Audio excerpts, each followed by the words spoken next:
Hello, hello, hello. Welcome. Good morning, good afternoon, or good evening. Wherever you are, welcome to Life Coaching Access, your daily access with professional certified life coaches brought to you by Life Coach Philippines. Life Coach Philippines is a community of credentialed life coaches offering coaching classes and services worldwide. This community is supported by D Cup Coffee Republic, the home of certified life coaches in the country, located at Pioneer Center or the PC compound along Capitolio, Pasig City. Life Coaching Access is our service to the community, and we aim to help individuals experience the process of transformation through the platform of life coaching. If you want to know more about our coaching classes and services offered worldwide, please connect with Coach Roselle through 0917 586 1661 for assistance. By the way, again, that is 0917 586 1661 for assistance. I'm Coach Tony for En Route to Forgiveness. Moving on begins with a mind shift. Your access with me is every Sunday at 2 p.m. And for my segment today, I will be sharing with you episode 19, the end of the Academe life. Please tag your friends in the comment section below and invite them to join our conversation. You may also share this FB Live to your timeline and FB groups and pages so that we can reach more people and help transform lives. All right. So, hello everyone. To those of you who have watched me all throughout this entire series, 19 episodes already. Very much. And to those who stuck with me since episode 1, thank you so much. And to those of you who are just tuning in right now and who do not know me, then allow me to introduce myself. I would like to say hi. I am Coach Tony, and I am a coach mainly for millennials and younger people, and I'm also a career coach. Now, as a life coach, I do not give advice, and I'm also not a guru. Now, if you want to get to know me or contact me, you can contact me through my email at coach.tony.espiritu@gmail.com, or you can message me directly at coach.tony.espiritu at Facebook. Or if you want to join our community, I am part of a group called Life's Cartographers, and you can search it up on facebook.com/groups/lifecartographers. All right. So for this entire month of March, we have had 3 topics, or we plan to discuss 3 topics. Previously, or last week, we discussed when the work is finished. And for today's episode, the end of your academe life. And for next week's episode, the end of one adventure. And what better way to start our adventure now with today's episode, the end of the academe life. So, I want everyone who's watching this right now to take a close look at this, to picture themselves with this. Hi, Coach Gleesy. Thank you so much for joining me today in this beautiful Sunday afternoon. All right, so to those of you who are watching, I'd just like you to close your eyes and picture this. So, for the first decade of your life, let's say around 6 years old, or 5, or maybe 4, you entered school. You entered kindergarten, nursery, preparatory, and your life revolved mainly around school, the institution that you're a part of, whether it be in an institution like an actual school facility or a school itself, or you were homeschooled. Whatever it is, your life revolved around education, around school. You've made friends along the way, and sometimes those friends of yours are your lifelong friends. You've had arguments in the past as well. Sometimes your friendship is in a bit of a rocky road, and sometimes you don't agree to what the person's doing or saying, and that's part of growing up. We sometimes argue. We sometimes not say that we like the things that the person's doing, or we don't like their opinion. That's just part of growing up, really, when we interact with people. We've cried over assignments. We've cried over papers. We've done all-nighters. We've argued with our with our group mates about how things should be done, or why haven't the things that you've submitted haven't been submitted yet, or why certain things aren't there yet. We're close to the deadline. Why don't we have the thing ready yet? We've partied with friends. We've hang out with people over college. We did study groups. We went out with our dorm mates. We socially interacted with these people that we've met throughout our lives in this first decade or so, or first decade and a half. We've interacted with the people. We've seen how they are, where they've been through, how they are, what their lives are like, what's happening with between them in the course of a few days or weeks or since the last time we spoke to them. Heck, maybe even years after, like maybe a year or two, or maybe 5 years after since you last met each other. You ask how you're doing, how everyone is. You interact with people. For those of us who've taken a master's degree or a PhD, we remember our thesis defense. We recall endless nights of research, endless days of trying to come up with our thesis, come up with our papers, come up stressing over the things that we needed to write, our research paper, the materials that we need, those things that we had to buy online, or those hard materials to get that we have to find by some miracle to get those things, to get the thing that we need to get for our research papers rather, and somehow we managed to cram it all together before the deadline.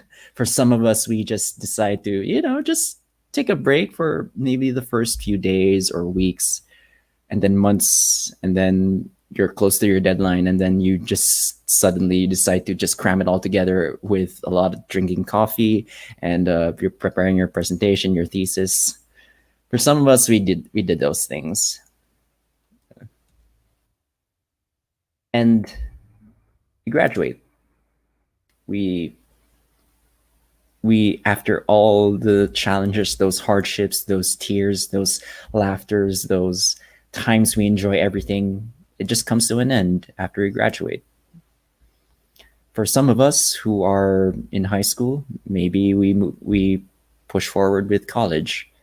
But for those of us who finished after college, for some of us we went straight to work. For some of us we went to take our master's degree. Okay, but we graduate after we graduate from our master's degree, maybe to find a work now, or maybe we can take our PhD or some other future studies, and we graduate. Whatever it is, whichever endpoint you're in, all things come to an end when it comes to our school. We graduate. So what then? We long for days of the past. And I agree with you, Coach Nila.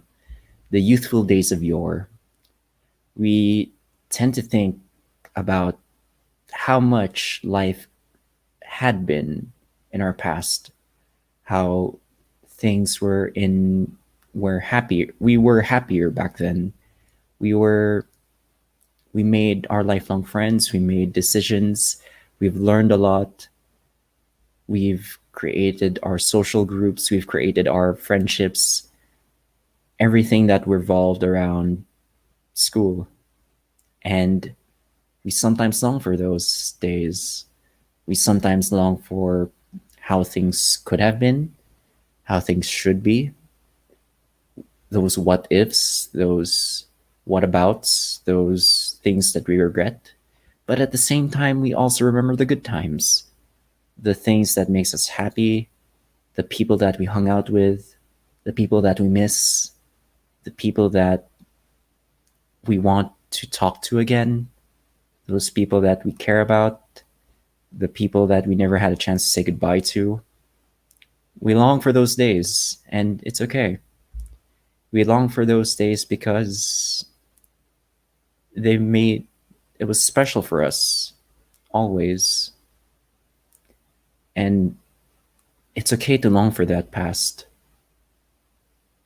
Coach Trisha and Master Coach Hasmin, thank you so much for joining me today.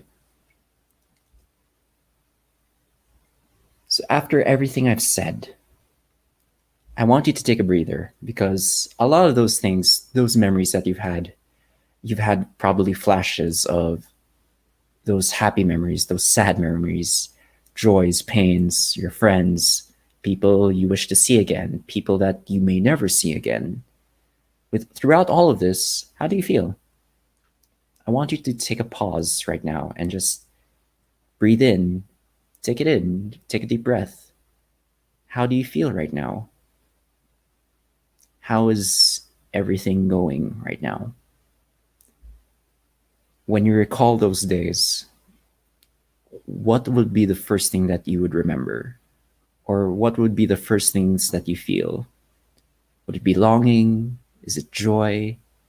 Happiness? Sadness? Longing to go back and start all over again?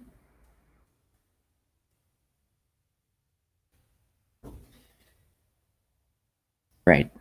If you have your answer, then great. If for those of you who are watching on the replay, however, you can just put it in the comment section below. But I want you to keep that answer right now in your heart, in your head. And I'd like to ask now, when reality hit that you're done with school, what was next for you? What's next? What came after? Have you thought about it? What was the thing that you asked yourself, like, um, basically, what came next for you? Did you want to take a break? Did you want to look for a job immediately? Somewhere in between? What was next for you? What was the thing that you really wanted to do after college, after that part of your that chapter in your life ended? That part of you just stopped.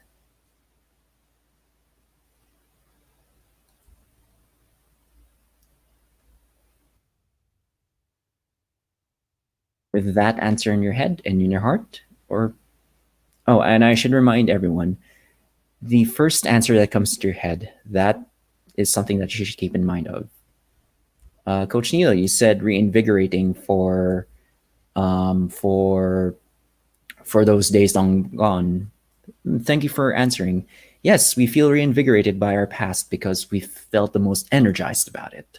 We felt great. We felt like we can do anything. We can create the best life for us that's possible. And through the magic of youth, that's really what it was. We saw possibilities throughout everything.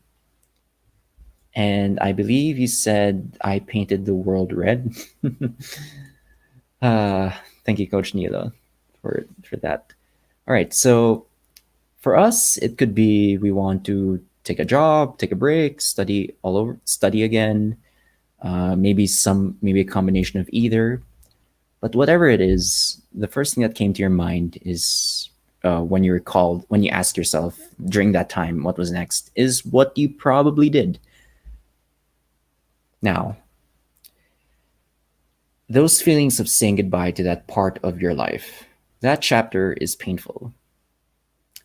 I think all of us can agree that at that point in time, that was the one life that we knew. School life was a part of our lives. Being part of a school or being part of an institution can drastically change our perceptions of what it's like after. Because once it's gone, we don't know what's next. So for some of us, we are scared to move on after because it's all the life we've ever known. On a personal level with everyone here, it took me a while to move on from school because I knew I had to move elsewhere. Otherwise, I'd be stuck in the past and I wouldn't move on from here.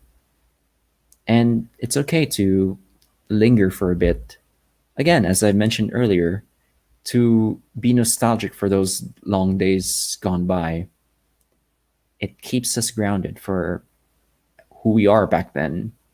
And we should be thankful for how we were, regardless of the outcome.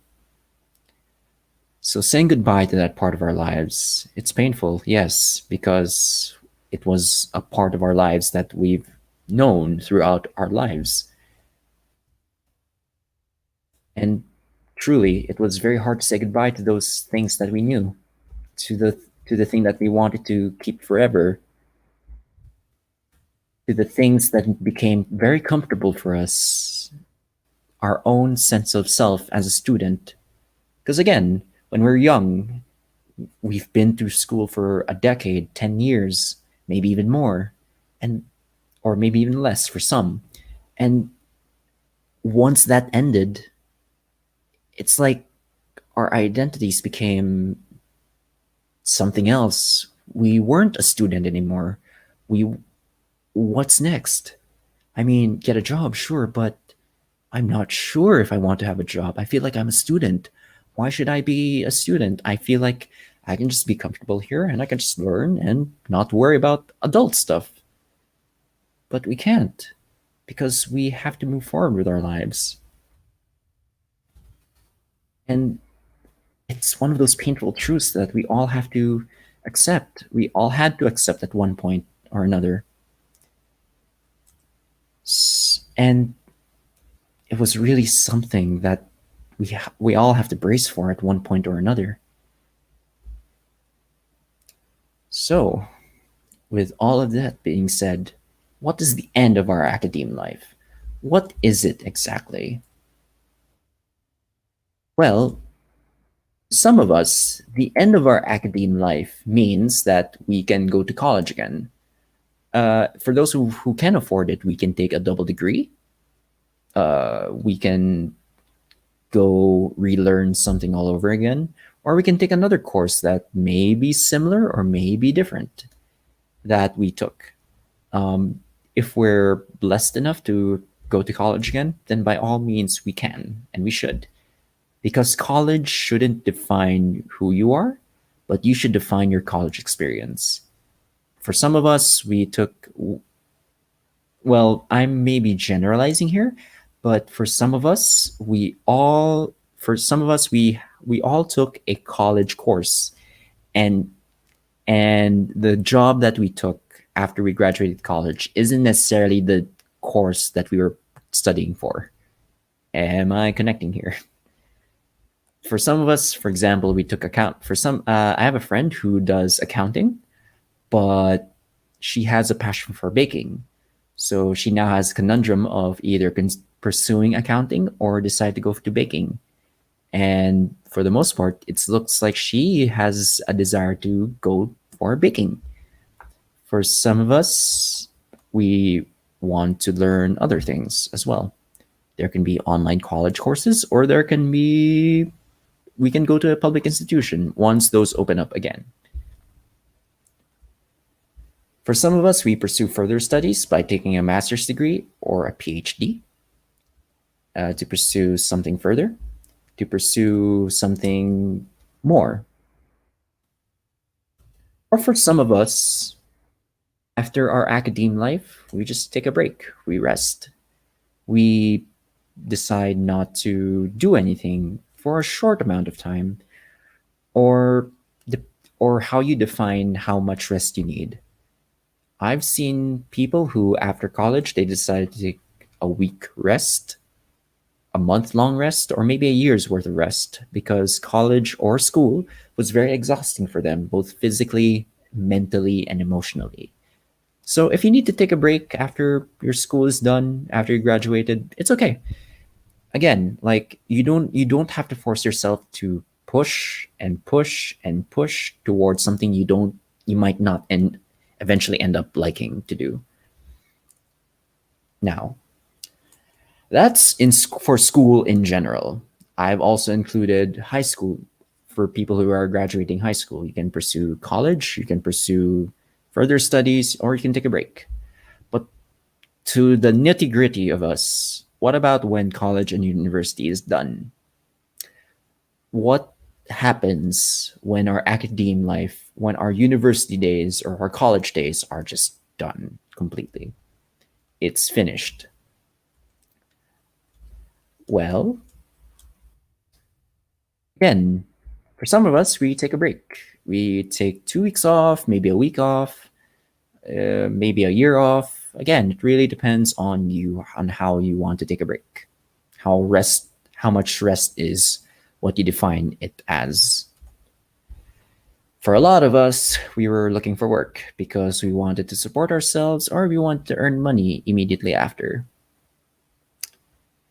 But for the rare few of us, or for some of us that are on the way to look for the thing that we want to do, we look for our calling.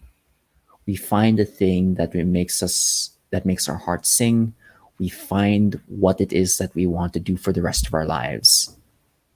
For, for the rare few of us, it comes out of the things that we want to do. We discover it along the way, along our journey as a student. What is it that we want to do? Did we see someone do something that we are curious about? Did we do something with people or with a group of people or with a stranger that made you feel, huh, I like doing this. Is there a way to make money out of this? Or is there a way to make a career out of this? Or for some of us, we read it somewhere or we researched it and we just discovered it naturally. That's for the rare few of us. So one, we either rest. Two, we either look for work. Or three, we find our calling. But at the end of the day, everyone, and I'm especially talking to those who are experiencing this right now, the end of your university days or the end of your academy days, and I am telling you this because right now, since it's 2021, I am 4 years removed from university and college. And I can honestly tell you, the end of your academe life isn't the end of your identity. Again, let me repeat myself. The end of your school life or your academy life is not necessarily the end of your personal identity. It may be the end of your identity as a student of this certain university or college, but it is not the end of your identity as a human being, as a person. You shouldn't let that dictate who you are in life. And I believe that to heart, and I believe that we can grow out of it. Just because your school life ended doesn't mean it's the end of the world. Now, for those of you who are currently going through this, yes, it seems like it's the end of the world, but trust me, you are stronger than you appear that you are, and you can make it out through it. How do I know? You survived. You survived college, you survived high school, you survived school, you survived the challenge of making it. And that is already enough. Because though we may be not students of an institution, and maybe we become alumni of an association or a school or a university or a college, that doesn't mean that we're not students anymore. No. We are all called for lifelong learning. And even someone as old as Michelangelo, the painter, if for those who don't know, he's still learning even at the age of 87. Imagine someone as old as him, or someone who gets to be as old as him, he's still learning. In fact, we're all still learning. We are learning about our jobs. We're all still learning about new skills that we need to tend to.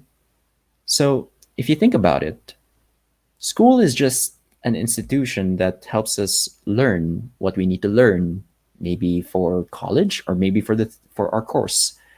But throughout life, we get to learn about other things as well, other street smarts or other skills that we may not have learned in school. And I would like to give a personal greeting or personal mention to one of my professors in university. Her name was Dr. Bondal. She passed away a few years ago, but the one lesson I instilled from her through philosophy, she was one of my major's philosophy teachers, And though my grade with her is not that high, I've learned a great deal from her. She kept on mentioning lifelong learning, and I never knew what it was. I thought it was just something out of philosophy, out of something that I should just attend to for a paper or a reflection paper or a research paper or just out of a quiz or something or a test. But as I grew older or as I graduated, the value of lifelong learning, the value of loving learning, to see how things are, to see how things can be, how things should be, and how to get around to do better things, to do great things out there. That's who we are. That's what we're called for. We're all called for lifelong learning. Even if we take a break, we learn how to take breaks better, how to be more efficient with our breaks, how to do something that helps us relax. Maybe we learn a new game, and that's still learning. But applying lifelong learning outside of that, for again through finding ways to better your relationships or better yourself as a person, that's what lifelong learning is. We have to, at the end of the day, we have to forgive ourselves with finishing our academic life. And what do I mean by that? It comes in three forms. Oh, I'm sorry. It comes with finding out what we need to do.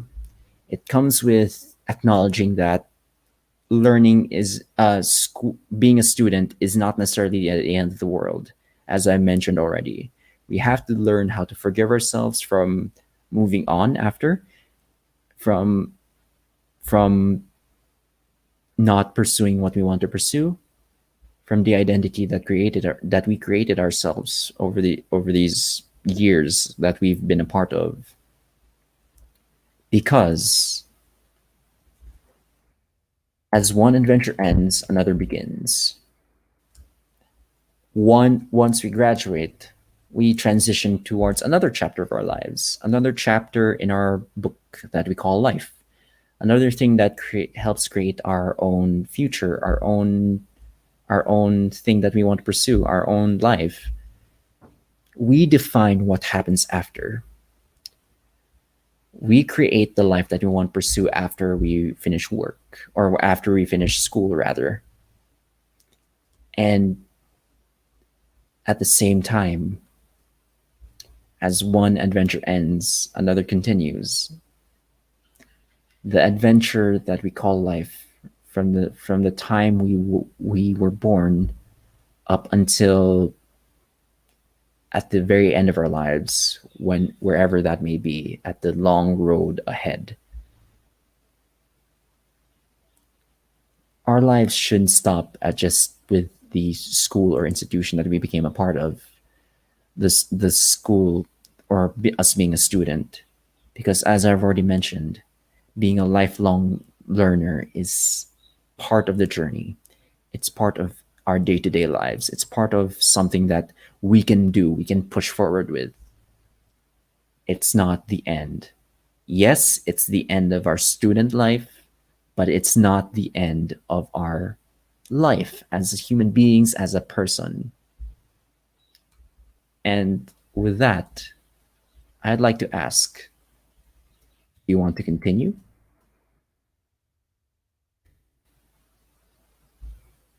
And if you're willing to journey with me, to continue our journey for next week's episode, then I look forward to seeing you there. All right. As we end today's episode, let me invite you to visit our coaching hub at D Cup Coffee Republic, located at Pioneer Center or PC compound along Pioneer Road, corner Brixton and United Streets, Capitolio, Pasig City, just across Bayanihan Center. So if you know where Unilab is, it's just right across there. And our coaching hub is open physically from 9 a.m. to 9 p.m. only, but virtual operations is 24/7, and we offer coaching services on demand anytime of the day, any day of the week. Please connect with Coach Rizal through 0917-586-1661 for your coaching needs. Again, that is 0917 586 1661 for your coaching needs. Again, thank you so much for joining me today, and I hope to see you again next week at the same day, same time. Love, bum, boom. Thank you.